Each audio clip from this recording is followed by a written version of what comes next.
Really, there's only really one place for me to start. Your thoughts on what seemed like a very unjust penalty decision? Well, I think I better probably keep my thoughts to myself. I've just seen it, and for me at the time, didn't feel that there was any contact, and I let people decide for themselves when they watch it. I'd probably best off not saying too much more than that, so I don't want to get myself into too much trouble. No, absolutely, I understand that, but I think, to be fair, when you see penalty decisions like that, a lot of the time players' reactions speak for themselves, and the lads were incredulous all surrounding the referee. Yeah, I think you can look at the reactions of both sets, players involved and, ourselves, our team. Just disappointed to come away with nothing as well. In spells in that game we played well. Second half we upped our intensity a lot more than the first.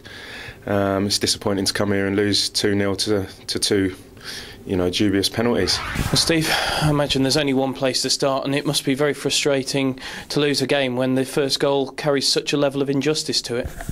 That's disappointing. We were in the game at the time. We were defending well. I can't say we were playing particularly well. We hadn't quite found our level of possession or our ability to play in the game at that time, but we were in the game. And obviously the first penalty decision changes the whole complex of the afternoon. It changes the mood of the stadium. It gives Arsenal a little bit of confidence, and it makes it difficult for us. I imagine that's exactly what Steven Reid said in there. I mean, it looks from the replays there's absolutely no contact. I imagine that's what Reid's reflected to you. No, there is no contact. I haven't seen the replay yet, but I believe Steven when he says there was no contact. I believe all the other players who were around about it and said there was no contact.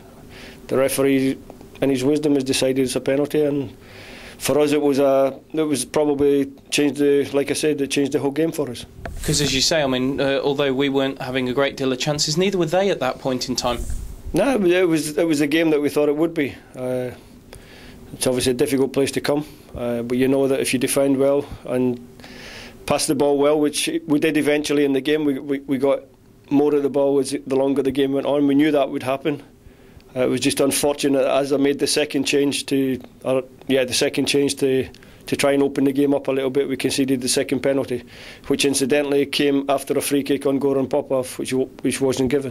Finally, I know you're careful with what you say about refereeing decisions, but just one more to ask you about, because you were out there on the pitch. Did you have a view on the one that wasn't given for us? Because I know Jonas was making real claims when Mertesacker went up and seemed to meet the ball with a hand.